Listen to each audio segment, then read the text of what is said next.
Hey, Micah. Yeah. Okay. Okay. What's up? Hey, I just want to know if you wanted to go fishing. Let me check my schedule real quick.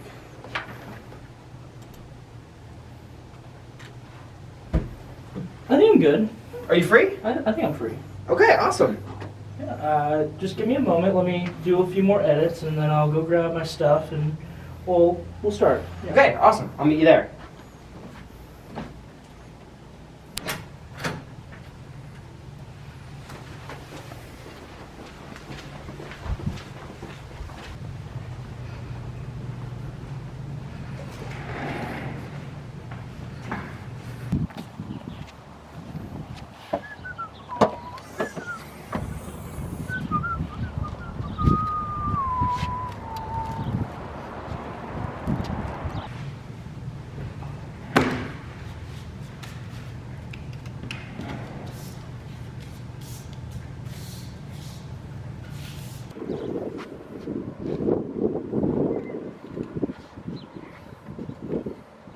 I really need to clean my car.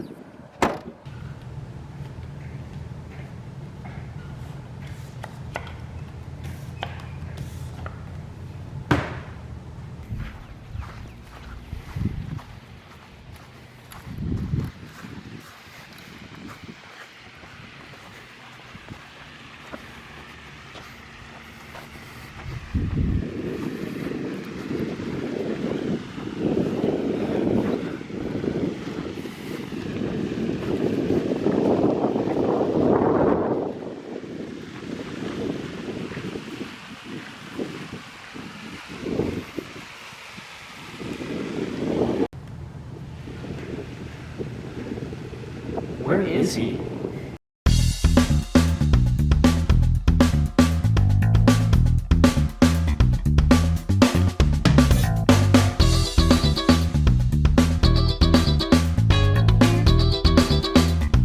Hello and welcome to the Not So Late Show. My name is Rylan Robb, and with me, of course, as always, it's Mr. Micah Henson!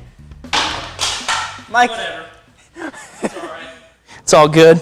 Micah, are you excited that you get the couch today? I am very excited. I haven't in like 3 or 4 episodes. You finally let me. Yeah. I'm glad. I'm glad. We got to change the seating around every now and then, you know. Exactly. Yeah. Whatever. It's fine. So, our guest today is another Wabash Valley graduate. Drew Gill graduated last year, and he is now on the Major League Fishing Series. So, a pro fisher from Mount Carmel is our guest today. That will definitely be exciting. Well, I don't know about you, but I think we got a lot of great questions for him here today. And we have a super fun activity planned. And I'm hoping it turns out as good as what we're both thinking. But you'll just have to stay tuned here and see how fun it is. Or I guess if you're watching this after it's been live, you can just scroll down there at the bottom, break the fourth wall a minute. Exactly, and we're going to do it a few times, I would assume, as well, because, well, we have everything already ready out here. So, fourth wall break will probably happen at some point, but pretty fun show on on tap for today. But I mean, I don't think we have much more to talk about. It's the 11th episode. We're just getting closer and closer to the end of the semester. Grades are starting to diminish just a little bit. You're trying to play the little defense. Make sure it doesn't go below a certain threshold. I've never heard of that before. I'm playing a little defense. You got to play a little defense. You got to play offense all semester, and now it's time for me to just play some defense here. Exactly. Yeah, the first midterm, you're playing offense. You're trying to get that grade as high as possible, keep it around 100, and then that last midterm, after the first midterm, that's usually a lot of points. So then you're playing defense. You're just making sure that percentage doesn't go from that 90 down to like a 75. You're trying to make sure you don't fail your classes here at Wabash Valley. Not that this is any problem for me, just a small tip. You're playing defense in the second midterm of the second semester here, and that's totally not what I'm doing, but you gotta play defense. not a lot of defense in fishing. What a change that was. But Wow. I'm great at transitions. I think with that, it's time for our interview with Drew Gill. So we'll see you right after this short commercial break. Stay with us. For over a century, the First National Bank has been here, serving our local communities. We're proud to still be locally owned and managed, with friendly customer service from people that you know and trust. We're here to support our neighbors, investing in our communities. We're proud to provide the latest in digital banking technology, serving as your complete financial partner. Visit us online at fnba.bank or stop by one of our convenient locations in Allendale, Mount Carmel, Carmine, or West Salem today. The First National Bank, member FDIC, equal housing lender. Come see the Tri-State's largest display of high-quality, affordable furniture and home decor at Timberlake Furniture. With a warehouse spanning more than 8 football fields in length, you'll find what you're looking for and can take it home with you the same day. Shop the latest styles from the name brands you know and trust, all at the lowest prices anywhere. Check out our huge selection of top-quality mattresses from Sealy, Tempur-Pedic, and Stearns & Foster. And shop our closeout mattress sale going on now. Timberlake Furniture, so your house feels like home. Oakview is a skilled nursing facility that provides the highest quality of care for your loved one. We specialize in long-term care and rehabilitation, and our secure special care unit staff are trained to provide the best in dementia and Alzheimer's care. Call us today at 618-263-4337 or stop by and see us at 1320 West 9th Street in Mount Carmel. Let our family care for your family. Welcome back to the Not So Late Show. We are now here with Drew Gill. Thank you for coming, and we'll start off with introducing yourself. Hi guys, I'm Drew Gill. I was a student here at Wabash Valley College for 2 years before transferring to Campbellsville University. I'm currently fishing professionally on the MLF Invitationals and got my start in competitive bass fishing right here at Wabash. So you just mentioned in your introduction there about a little bit how you got into fishing, but can you elaborate more on that for us? Yeah, so I got started in fishing at a very young age, fishing with my family, fishing with my dad specifically, who's a instructor here at the college. And started out of a very cheap aluminum boat, and then from there kind of upgraded to a little bit older fiberglass boat that I bought when I was 16. Started fishing tournaments then, and that's really when the love kind of kicked off for me. Okay, so you talked about being here at Wabash Valley, going on to Campbellsville. So when did you decide to go pro? I was fortunate enough to have a family friend, actually my title sponsor, Revelation Machinery, put up the money for me to fish the Toyota Series last year, which is a semi-pro, AAA level tournament trail. You can sign up and fish them. Fish 3 events in a division, and I fished those 3 events and was fortunate enough to qualify for the MLF Invitational. So it was kind of a very short time frame decision, because in a span of just 2 years of deciding, okay, this is something I want to do, I went from this is something I want to do to having a year where I got the chance to do it, and then finally getting qualified in just 2 year span. It was kind of a quick decision, but my decision was made my first year here at Wabash. I thought it was going to be a really cool thing to do, to fish in college, get to see all these places, get to travel and fish, and then figured out really quick that I was pretty good at it, and that's kind of when it clicked, when I made the decision. So tell us a little bit about your professional fishing experience thus far. My professional fishing experience so far has been 2 events this spring. One was in Florida and one was on the border of Georgia and South Carolina. And it's been a pretty humbling experience. Coming from college fishing, which is a very tough field, I felt like I was pretty, competitive and able to make the jump into the AAA level. Made that jump, did pretty well, and thought, okay, this next jump will be just the same old, a little bit more difficult than the step before it, but not much. And I was wrong. I have gotten humbled the last 2 events very badly, gotten my teeth kicked in, and it's been difficult, but I'm just really fortunate to be where I am right now. I've got another one coming up next week in Oklahoma, and I'm very excited to go to that one. I mean, anytime you get the opportunity to do something like this, you got to grab on and enjoy it while you can, because you never know when the chance to do it again might come around. So got to make everything that I can out of the next 4 events, but so far it's been pretty humbling. So looking through your stats and that kind of stuff, I mean, you've already corrected us before the show. Your MLF said you had 4 top 10 finishes, corrected to 7 in the Bassmaster and that kind of series. So how does it feel to finish top 10 in 7 different events? It's been really gratifying to have the finishes that I've had in the last 2 years. because it's just a lot of hard work, a lot of effort, a lot of time and money that you pour into this. And to get that kind of gratification, that kind of feedback to all the work that you've done means a lot. I mean, obviously, I would love to add a win to my column on my statistics. Right now, I don't have one. I've got, 7 top 10s out of 200 plus boat fields. I mean, big events, but to really get the star power, you got to win one, and I haven't yet. So it feels great to have gotten the satisfaction out of having those finishes, but I'm not satisfied. I know this may be a little bit of a weird question in terms of fishing, but do you have a good professional strategy to do as good as what you do in fishing? So fishing on the competitive side, really you got to take a little bit different approach than people that are fun fishing.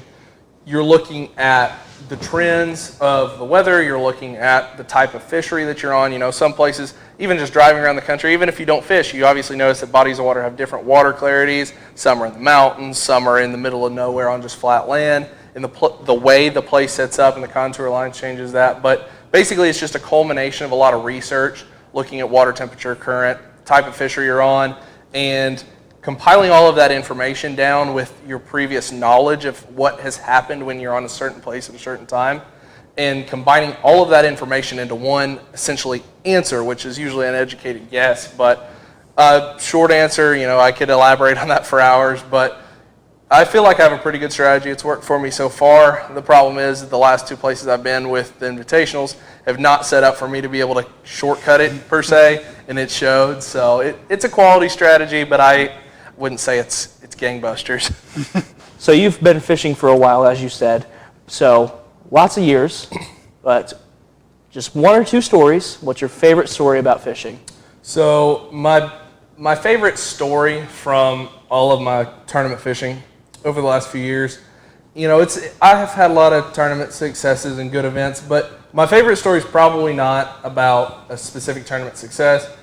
We had an event last year that was held at Saginaw Bay in Michigan on the Great Lakes, very large fishery, very windy place, and whenever it gets windy up there, things get gnarly. And I remember at takeoff on day 1, Hank got on the intercom and told everybody, hey, we're going fishing today. It's not too windy. It's only 1-foot waves, little waves that don't matter. And we get out there, and we had walleye fishermen coming back in boats that are about 5 foot bigger than every bass boat in the field. And when boats are coming back in at 8 a.m., chances are they've not been out there all night. Chances are they went out and they turned back around. And at Saginaw Bay, we proceeded to have 7-foot waves, some of the biggest waves I've ever been in, waves you can't see on either side of. And my co-angler, Zeb Frazier, he slept for an hour through 7-foot waves, waves that you couldn't see anything but water on either side of, waves you'd come up over and there'd be a boat right next to you that you didn't even know was there, and Zeb slept through it the entire time. So that was a pretty good story, but what is your absolute favorite place to fish? But I'm guessing it's not the place with the 7-foot waves. That place is pretty special. It's really fun from the time that you take your life jacket off to the time you put it back on again. But from the time that it's on to when you take it off, it's not very enjoyable. My favorite place to fish is about 2 hours south of there. It's Lake St. Clair. It's in Detroit, Michigan. It's a very cool fishery because most of the places we go, it's 1, 2, 3 miles wide at the widest point of the lake. You're catching them near the bank or at least a few hundred yards off. Normal concept of fishing kind of stuff where people are just fishing down the bank. But at Lake St. Clair, you can catch them 15 miles off the bank where you can't hardly see land at all and absolutely bust their heads in, catching bass, things, fish you normally catch near the bank or at least somewhere related to the bank. And there is no structure, there's no contour, and you're just out in the middle of nowhere. It feels like you're bass fishing in the ocean. So it might be a little bit of a different answer. Maybe it's the same answer, but what's your favorite event or invitational that you've fished in? So my favorite event that I have fished in was definitely the Toyota Series Championship at Lake Guntersville last fall. It was the event that has really kickstarted my career and changed a lot of things for me in the last 6 months. But the favorite fishery that I have fished for an event is probably got to be either Table Rock Lake or Lake of the Ozarks. They both really fish to my style. Every time we go there, I catch them. So those 2 places are really special. They're both in Missouri. Lake Guntersville's in Alabama. So those have been kind of my favorite fisheries for tournament fishing. But not, I enjoy Lake St. Clair, but I have not had the greatest success there in tournaments. So yeah. you have several places that you've gone to, but there's definitely probably another place that you would like to go to. So, lake that you've probably thought about or anything like that, what's another lake that you would like to fish at? So a lake that I really enjoy fishing at and fun fishing that we've never gone to in a tournament is Lake Lanier. It's just north of Atlanta, Georgia. It's a really special place, and I would really enjoy fishing a tournament there because it fishes the way that I like to fish. One that I've never been to that I would like to fish a tournament at, just from knowing the way it fishes and the way that people catch them, is Lake Champlain in New York. It's a big northern fishery, catch a lot of smallmouth. It's somewhere I will be going this year, and I'm really looking forward to going, but I've never been there. So throughout your fishing career so far, what is your absolute favorite fish to go and catch? Ooh, that's a close one. My favorite fish to catch when it comes to tournament fishing has got to be big smallmouth bass. I got a chance to fish for smallmouth last week at Cherokee Lake in Tennessee. Ended up finishing 9th in that tournament on 275. It's just, smallmouth are my absolute favorite. They're big, they're angry, they're really beautiful fish, and when you get around them, you can get right in a hurry. So just to follow back on that, what has been your best catch in either series? So my best catch in either series, in terms of my 5-fish limit, biggest limit I've ever had was 22.10. It was at the Harris Chain in Florida. The biggest single fish that I have weighed to date in the tournament was a 7.8 that I caught at Lake of the Ozarks last spring in MLF Toyota Series. My biggest limit I've ever weighed was not in a major tournament. It was actually at a local lake around here last year where I weighed 27.7 on East Fork Lake and ended up resetting the lake record, so that was really cool. Okay, so I think that's pretty much going to wrap up our interview segment here. But going on to our activity, it's a little bit different. So we know you're a fisher and you like to fish, and you can probably see it just out of frame here. Going to break the fourth wall a minute. But we have set up a mock fishing game here, and you're just going to have to wait and see until we bring it in about what this is going to be. But Micah and I are going to compete against you here in a little bit of a fishing tournament of our own. So we'll be right back after this. We're your friends, your neighbors, and we support our community. For over 100 years, we've been here, leading the way in community service and innovation. We are Mount Carmel Public Utility Company.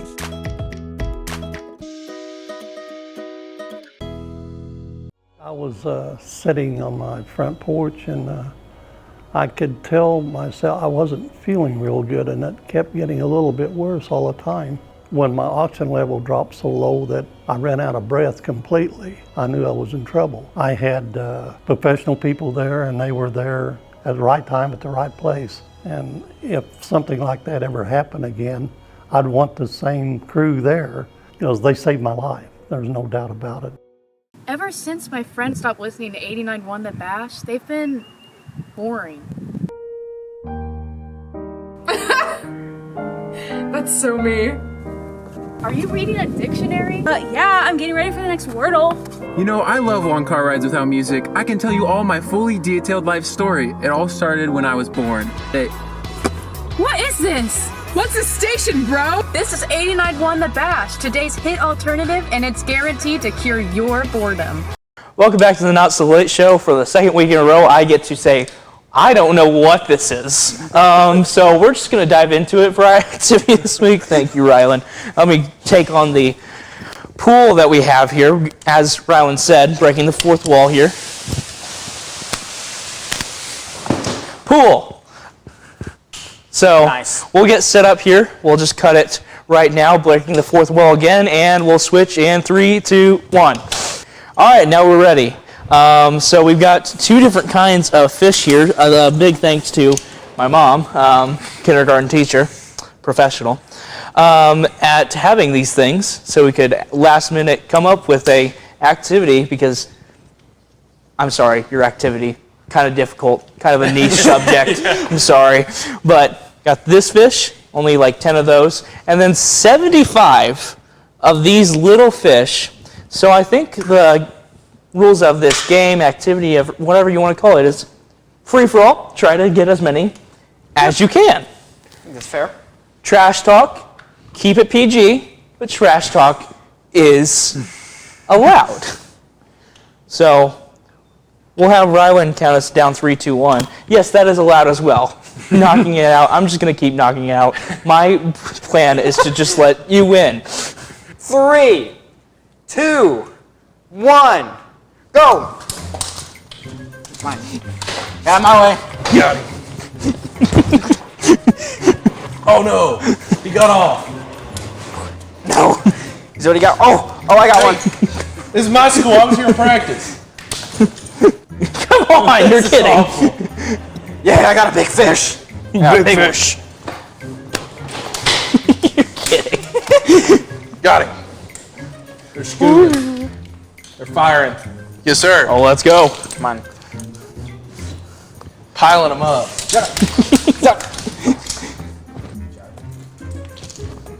No. Throwing her back. Got him. Come on. No, they is mine. Hey, is mine. Yes. No. Hey, stop encroaching. I've been here all tournament, man. So close. 10. Yes, I got 2. I got 2 in 1. 2 at once. 2 at once. No, you don't get that one. I think I know Drew's favorite event now. No, you don't get that one. You're kidding. Absolutely more fun than normal. No 7-foot waves here. No. Are you serious? No 7-foot waves here. Drew, I don't think this is how this happens, is it? Do you see another fisherman fishing for a certain fish, and you're just gonna like throw your line at his? That happens, and people don't get it very happy. Do you do it? I do not do it, because the fish that you can see with your eyes, I don't fish for. Ooh, 2 at once. Ooh. Micah's the only one without it. I did 4 at once. Thank you very much. Well, you didn't announce it. Doesn't count. Get out of the way. No! He came off! Are you serious? He's still in the water. I'm gonna get him. I want him now. No, this is my fish. 4 at once. Prove it. No. Oh, another 2. No. I want to. Got 3. Come on. Yeah. I got 2 more. I got a big pile over here. No. You can't move the pool. Watch me.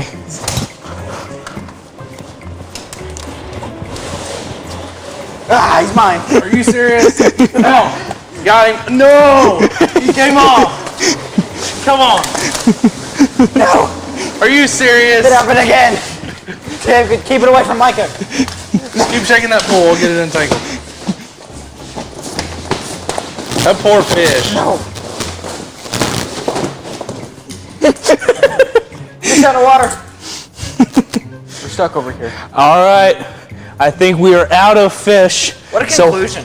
Wow. As always. And now we will count up with another jump cut. 3, 2, 1. So now we have counted all our fish. And here's Rylan almost running me over and almost running Drew over as well. Get in your seat. You are being a nuisance. Okay, so we'll start off with Rylan, who I think caught the least. How many did you catch? Nah, go ahead. I caught 17. Yep. How many did you catch? 28. Now, we saw you had caught several, so the hope is you didn't catch more than us combined, even though I have doubts that that's probably what you did. Go ahead.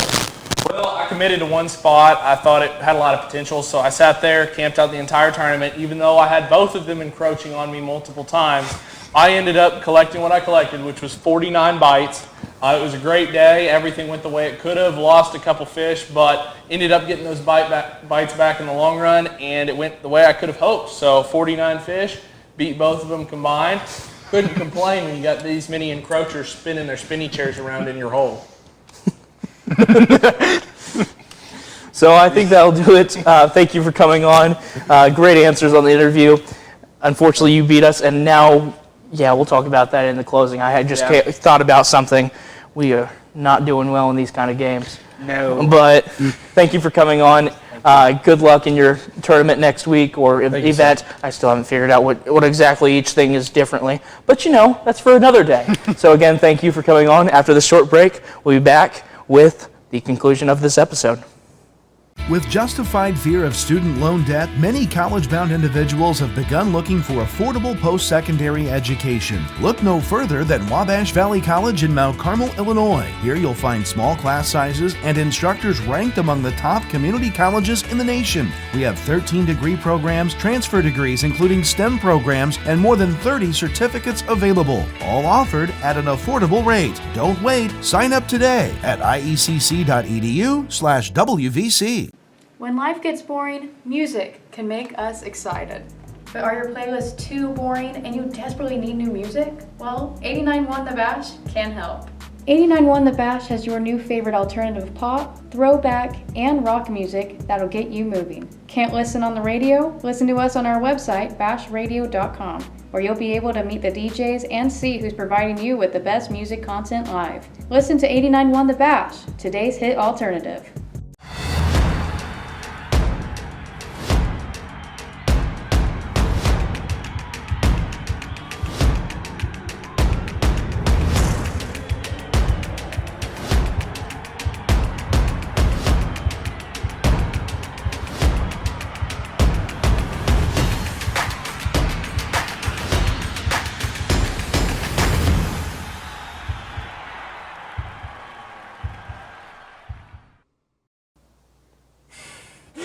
Okay, so thank you to Drew Gill for coming on to our show this week. Again, 11th episode, we're just getting closer and closer. Got to play the defense. We're not going to talk about that for much too longer. It's a pretty good segment there. But again, thank you to Drew Gill. We are getting bad at... Yeah, we're getting really bad at these games. Yeah, I mean... We haven't won a single one. Yeah, just looking at the ones that are like athletic ones. We had the coaches on of Jade Montgomery L. and Biddle, L. and that was an L, and that was on gaming. That was a video game.